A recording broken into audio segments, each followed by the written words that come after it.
Hello and welcome to my show. This is Madhukar Mokha and you are listening Motivational Talk with Madhukar Mokha.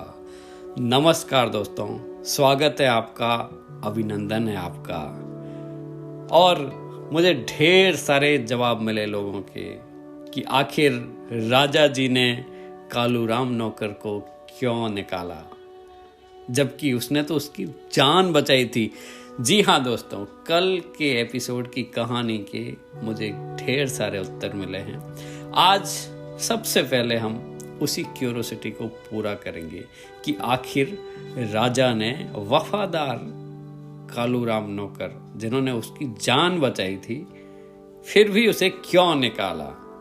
सबसे पहले जिन्होंने भी मुझे message किया, बहुत सारे मैसेज आए हैं, सबके नाम नहीं ले सकता मैं, उनका हृदय से आभार, धन्यवाद। आपने जो भी जवाब दिए वो अपने हिसाब से सही थे, लेकिन एक जवाब जो सबसे हटके मुझे मिला वो है हमारे think and grow rich academy के सीपी कुमावत साहब, चंद्रपाल जी का एक मैसेज था।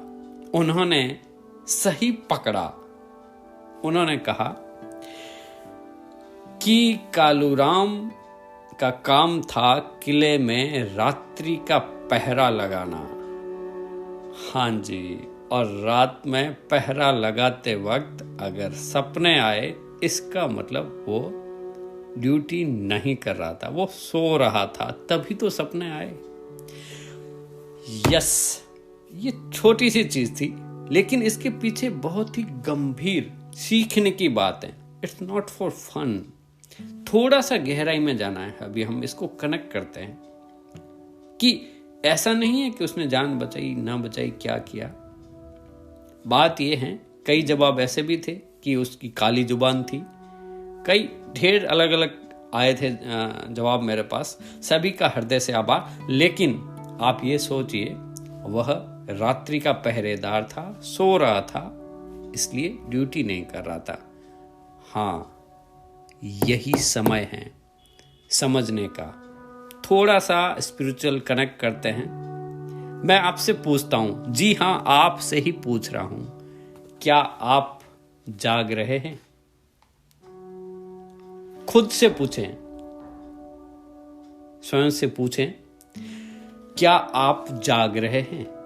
क्या आपके साथ हो रही घटनाओं में आप जागृत रहते हैं या नहीं? या उस वक्त आप वर्तमान को छोड़कर भूत या भविष्य में रहते हैं? जी हाँ, यहाँ जागृति, अवेयरनेस की बात हो रही है। यहाँ हमें होशपूर्वक जीने की बात हो रही है। हम रोबोट की तरह जो जीवन जी रहे हैं ना साथियों, उससे जागें और समझें अपने वैल्यू को। आप इस पृथ्वी ग्रह पर मनुष्य की योनि में जन्म लिया है, तो जीवन के आपका डेफिनेट मेजर पर्पस क्या है? थोड़ा सोचें और जागृत अवस्था में आ जाएं, क्योंकि जब आप जाग जाएंगे ना, तभी आप दूसरों को भी जागृत करेंगे। और इसके लिए आप और क्या क्या कदम उठा सकते हैं? हाँ साथियों, अब जागने का वक्त आ गया है। आज के समय में एक और प्रश्न, आज की पॉडकास्ट से रिलेटेड, आज की कहानी से रिलेटेड, क्या आपको भी ये लगता है कि जरूरत के वक्त लोग मदद नहीं करते? लगता है ऐसा? या जरूरत के वक्त मैं खुद अपनी मदद नहीं करता? आज का क्वेश्चन यही है। आप दोनों में से मुझे बताएंगे कि क्या लगता है आपको। जी हाँ दोस्तों, हम कई बार हमारे मन में ये विचार आते हैं कि जरूरत के वक्त घर वाले मदद नहीं करते, मित्र मदद नहीं करते, पड़ोसी काम नहीं आता, जरूरत के वक्त बस कुछ नहीं मिलता, इत्यादि इत्यादि खूब सारे सेंटेंसेस चलते हैं।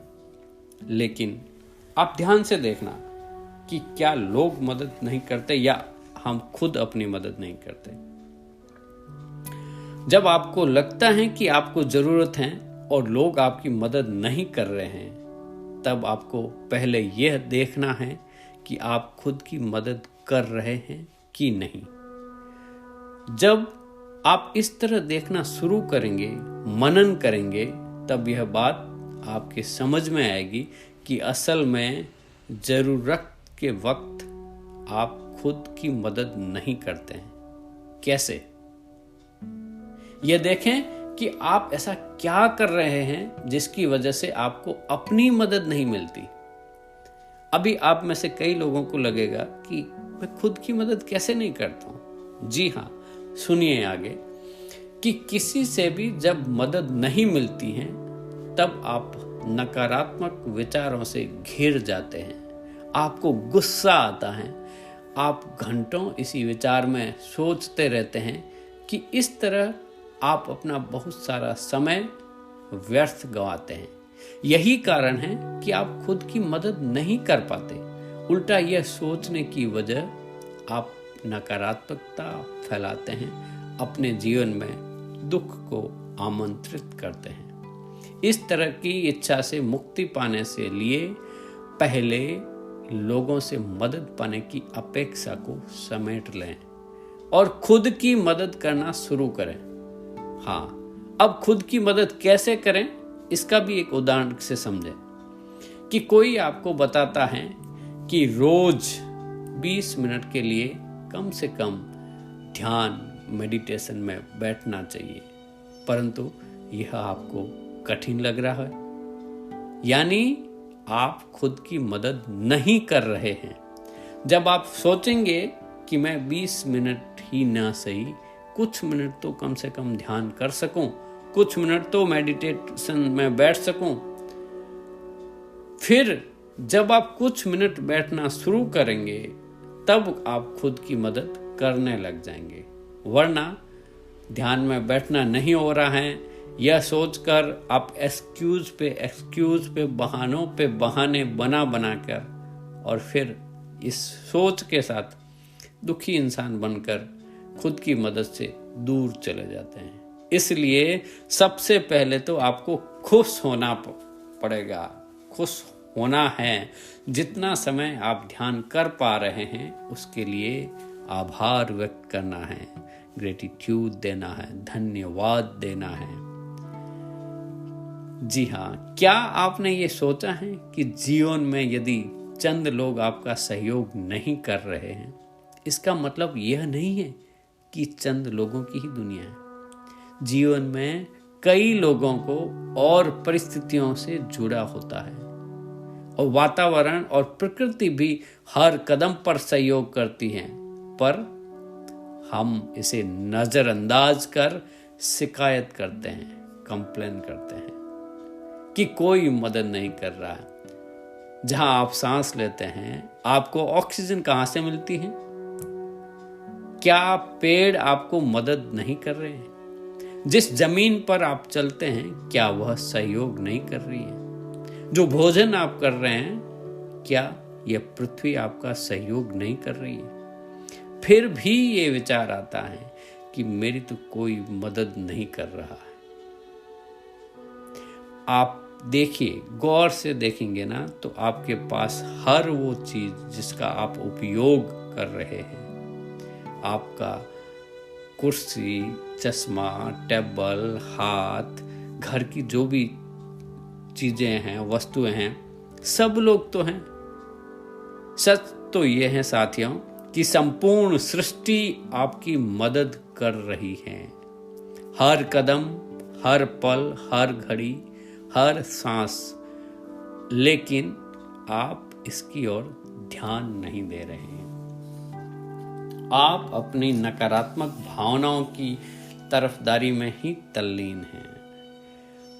Attention, energy flows where attention goes. आप अगर समस्याओं की तरफ ध्यान देंगे तो समस्याओं को बढ़ा रहे हैं। अगर आप सॉल्यूशन पे ध्यान देंगे तो सॉल्यूशन मिल जाएगा। इतना सरल नियम है। सिर्फ आपको ये देखना है कि आप कहां पर अटेंशन दे रहे हैं। यही बात है। और कभी कभी लोग तो साथियों यह गलती भी कर देते हैं कि दूसरे हमें मदद नहीं करते, इस इच्छा में ही समय गवा देते हैं। काश ये हुआ होता, काश वो हुआ होता, इस काश में अपना जीवन को पूरा कर लेते हैं। तो अब जागिए दोस्तों, जैसे सुबह नींद से उठते ही सोचें कि अपने आप को खुद से कौन सी मदद चाहिए। यदि आपको लगे कि मन में परेशानी वाले विचार सोचने के बजाय गुनगुनाना शुरू कर दीजिए। दिन भर खुश रहें। इस जीवन के लिए आभार व्यक्त करें, परमात्मा का आभार व्यक्त करें। सिर्फ एक काम, कृतज्ञता, ग्रेटिट्यूड। अगर आप खुश रह सकते हैं, और खुशी हमेशा हम पर ही निर्भर है, न कि परिस्थितियों के पर। स्थिति जो बाहर हैं, इवेंट वन है बाहर की साइड में। स्व स्थिति, आत्मस्थिति अगर हम सही करेंगे तो परिस्थिति हमारा कुछ नहीं बिगाड़ सकती। It's our response towards the other events. कहते हैं ना कि प्रॉब्लम्स आर इनएविटेबल, उनको नहीं मिटा सकते। Yes, suffering is our optional, वो हमारी चॉइस है, ये हमारे ऊपर निर्भर करता है। तो आज से सारी चीजें बंद करें, खुश रहें, मस्त रहें, हंसते रहें व सुनते रहें motivational talk with Madhukar Mokha. कल फिर मिलते हैं इस साल के अंतिम रात्रि के बाद में। कल नया साल आएगा, नए साल की तैयारियों में नए तरीके से, नए अंदाज से हम कल फिर मिलते हैं। एडवांस में आपको happy new year. Thank you, thank you, thank you.